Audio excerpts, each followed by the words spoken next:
지금 우리 학부모님들 중에 우리 자녀의 이런 진로진학 컨설팅 리포트를 갖고 계신 분이 계실 거예요.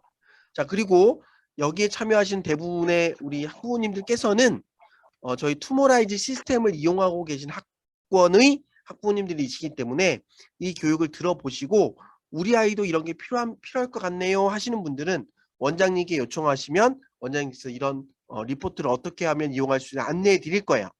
자, 그래서 이 리포트는 우리 아이의 역량을 키워주기 위해서 어떤 방향으로 에너지를 집중하는 것이 좋은지 진로 심리 검사 결과물이 담겨져 있어요. 자, 그래서 이렇게 육각형 모양의 결과물이 있는 리포트는 우리 아이의 진로 흥미를 환영하는 검사예요. 그래서 내가 흥미가 있는 분야가 어딘지를 찾아보고 나의 흥미에 맞는 진로와 진학 관점의 선택을 하는 게 필요하다 이거예요. 자, 그럼 이거 어떻게 분석하느냐? 이 육각형 모양이 홀랜드 이론이라고 하는 진로 이론이 반영된 검사라는 걸 의미해요.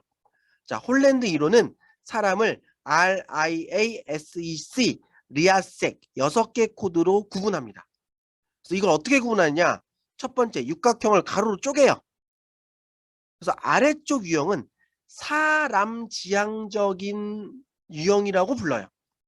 그리고 육각형 위쪽은 사물 지향적이라고 불러요. 자, 근데 이거 아래 위를 어떻게 구분하느냐? 우리 아이가 전학 같다고 생각해 보세요.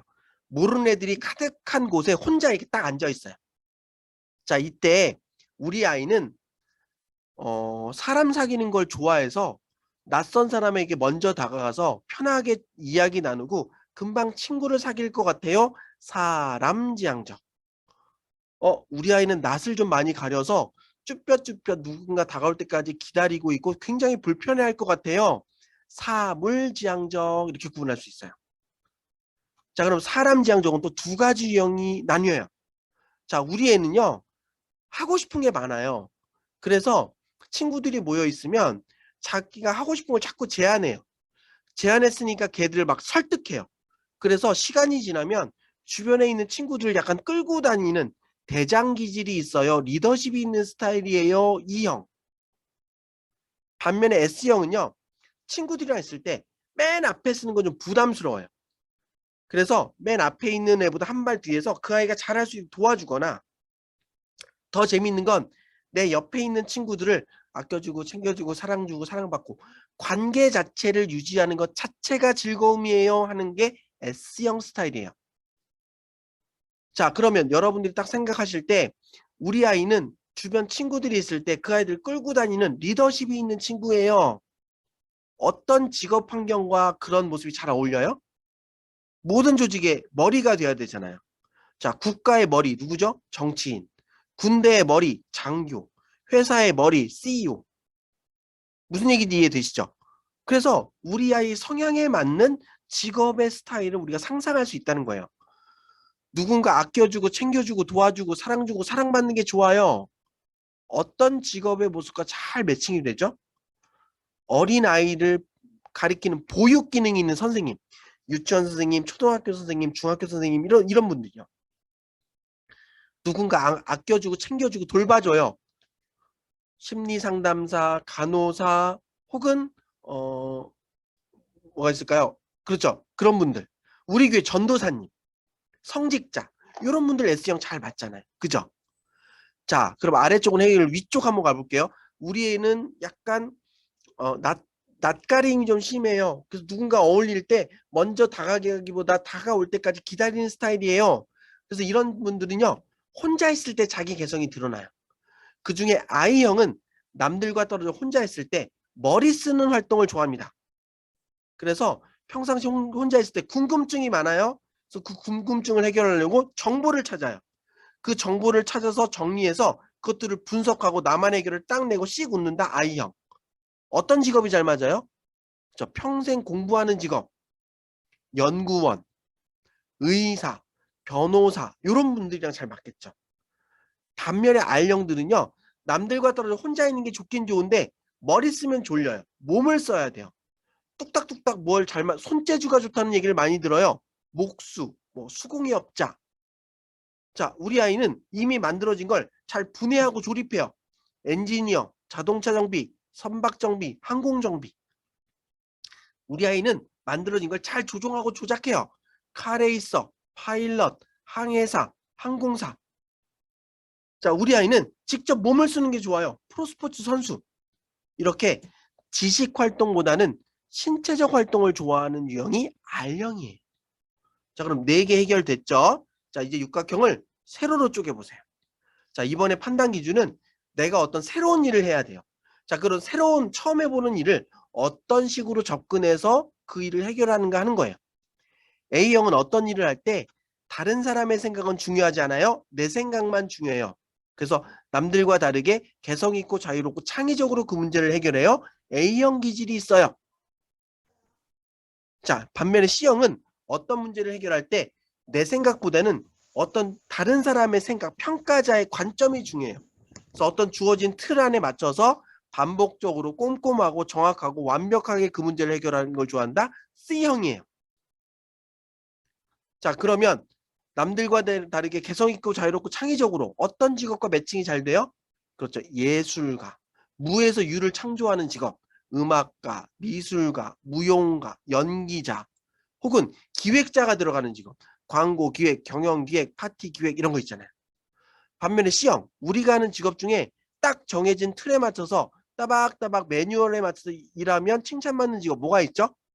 그렇죠. 공무원, 은행원, 회계사, 세무사, 법무사, 행정사 이런 거죠. 사무 행정직 일이 잘 맞는다. C형. 느낌 오세요? 자, 그러면 여기 계신 어머님들 한번 상상해 보세요. 자, 우리 아이를 머릿속으로 떠올려 보세요. 자, 우리 아이는 사람지향적인가요? 사물지향적인가요? 네, 우리 아이가 사람지향적이라면 약간 그러니까 목적 중심의 인간관계를 추구하나요? 혹은 관계 그 자체를 중요하게 생각하나요? 우리 아이가 사물지향적이라면 머리 쓰는 거 좋아하나요? 몸 쓰는 거 좋아하나요?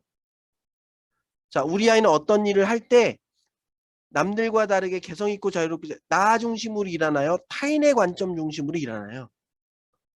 자, 우리 아이를 설명하는 하나 또는 둘 또는 3개 코드가 있죠. 자, 이제 그 아이의 아빠를 떠올려 보세요. 그 아이의 아빠는 사람지향적인가요? 사물지향적인가요? 사람지향적이라면 목적 중심의 인간관계를 추구해요? 관계 중심의 인간관계를 추구해요? 그 아이 아빠는 머리 쓰는 거 좋아하시나요? 몸 쓰는 거 좋아하시나요? 어떤 일을 할 때 나 중심인가요? 타인 중심인가요? 아버님을 설명하는 하나 또는 둘 또는 3개 코드 있죠? 자, 이제 그 아이의 엄마, 그 아이의 엄마는 사람 중심인가요? 사물지향적인가요? 사람을 만나실 때 목적 중심으로 관계를 이어가시나요? 관계 그 자체를 소중하게 생각하시나요? 어떤 일을 하실 때 머리 쓰는 활동 좋아하세요? 몸 쓰는 활동을 좋아하세요? 새로운 일을 시작하실 때 나 중심으로 해결하시나요? 타인의 관점 중심으로 해결하시나요? 하나 또는 둘 또는 셋 있죠? 자, 이제 끄떡끄떡 해보기예요. 우리 큰아이는 자기 아빠 닮은 것 같대요. 끄떡끄떡. 우리 큰아이는 엄마를 더 닮은 것 같아요. 끄떡끄떡. 자, 왜 그러죠? 성격과 기질은 유전되기 때문에 그래요. 그래서 진로 심리 검사를 너무 어렵게 생각하지 마시고 우리 아이가 갖고 있는 라이프 스타일, 성격과 기질을 파악하는 거다라고 생각하신다면 훨씬 쉽게 접근할 수 있어요. 자, 그래서 우리 아이를 상상한 그 모습과 혹시 이런 홀랜드 KCT 진로지향성 검사를 했던 분이 계신다면 이 점수를 한번 보세요. 그럴 때 우리 아이를 설명하는 대표 코드가 방금 전에 내가 상상했던 코드와 일치하는지를 한번 체크해 보세요. 자, 그런데 지금 어떤 분께서 질문 주신 것처럼 이 점수가 다 똑같아요. 어느 게 다 조금 튀어나오지 않았어요 하는 분도 있어요. 자, 그건 왜 그럴까요? 아직 자기 자신을 설명하는 대표 코드에 대한 자각이 부족한 거예요. 그래서 제가 지금 우리 아이의 라이프 스타일, 홀랜드 유형을 구분하는 기준을 말씀드려 본 거예요. 그래서 지금 심리검사 결과로는 뚜렷한 우리 아이의 코드가 나타나지 않았지만 내가 스스로 관찰한, 부모로서 관찰한 우리 아이의 대표 코드가 뭔지를 한번 상상해 보실 필요가 있다. 자, 그런 다음에 그런 상상을 갖고 우리 아이가 다음번 이 검사를 한번 하게 되면 이제 그 질문이 무엇을 물어보는 질문인지 느껴져요. 그럼 그때 과감하게 yes, no를 극명하게 선택하도록 안내해 줄 필요가 있어요. 그러면 그걸 yes를 클릭한다는 건 나는 아이형 머리 쓰는 활동이 좋다는 걸 스스로 인정하기 시작하는 거예요. 그래서 자기 자신에 대한 평가를 긍정적으로 하면 할수록 이 점수가 이렇게 분포되기 시작합니다. 그러니까 나를 설명하는 대표 코드가 찾아지기 시작해요. 그래서 저도 매년 반복적으로 똑같은 검사를 해봐요. 그럼 제가 저희 회사의 대표가 돼 있잖아요. 그럼 이 E형 기질이 점점 커집니다. 그리고 제가 이렇게 설명회를 해서 막 공부를 열심히 해야 되잖아요. 그럼 I형이 점점 커져요. 그리고 제가 많은 원장님들을 만나면서 저희 프로그램에 대해서 좋은 이야기를 들으면 개선하기 위해서 S형 기질이 커지는 걸 느낄 수 있어요. 즉 점점점 이 모든 게 커진다면 완전한 인간이 되어가는 거겠죠. 하지만 그건 저의 의지잖아요. 의지로 이런 것을 키워가는 거예요. 그런데 우리 아이들은 이런 의지보다 본성이 더 큰 시기잖아요. 그래서 우리 부모님이 갖고 있는 유전적 기질과 우리 부모님의 가정 문화를 우리 아이들이 받아들여서 그런 갖고 있는 본질이 나오기 시작하는 게 지금 초중등 시기거든요. 그리고 고등학생이 되면 그게 어느 정도 완성이 돼가는 거예요. 그래서 이런 검사를 통해서 우리 아이가 어떤 기질, 어떤 성향을 갖고 있는지 한번 체크해 볼 필요가 있고, 검사로서 뚜렷하게 나타나지 않았다면 이 기준, 사람 기준이냐, 사물지향적이냐, 목적 중심의 인간관계를 추구하느냐, 관계 중심을 추구하느냐, 머리 쓰는 활동, 몸 쓰는 활동, 어떤 문제를 해결할 때 나 중심으로, 타인 중심으로, 이런 기준을 갖고 한번 탐색해보는 연습을 하실 필요가 있다. 자, 이해되셨죠? 그리고 어떤 분은 요 영양 검사를 하신 분도 있어요. 그래서 앞서 보셨던 KCT 진로지향성 검사는 우리 아이가 갖고 있는 흥미와 성격을 구분하는 검사라고 볼 수 있어요. 쉽게 얘기하면 뭘 좋아하느냐. 그리고 요 검사는 무엇을 잘하는가에 관련된 검사예요. 그래서 앞에는 무엇 하는 걸 좋아한다라는 질문이라면 이거는 나는 무엇을 할 수 있다라는 질문에 체크한 거예요. 그래서 언어 활용 능력은 말하기, 쓰기, 듣기, 읽기, 외국어, 문해력과 관련이 높은 거예요. 그래서 보통 인문 계열 전공과 관련이 많은 영역이 언어 활용 능력이에요. 반면에 문제 해결 능력은 약간 수리력을 포함한 분석력들이 포함되어 있어요. 그래서 이쪽은 전공 계열로 따지면 자연 계열과 관련된 능력이에요. 그리고 대인관계 능력은 타인과 협업하는 능력, 리더십, 팀워크, 친화력 등이 포함되어 있어요.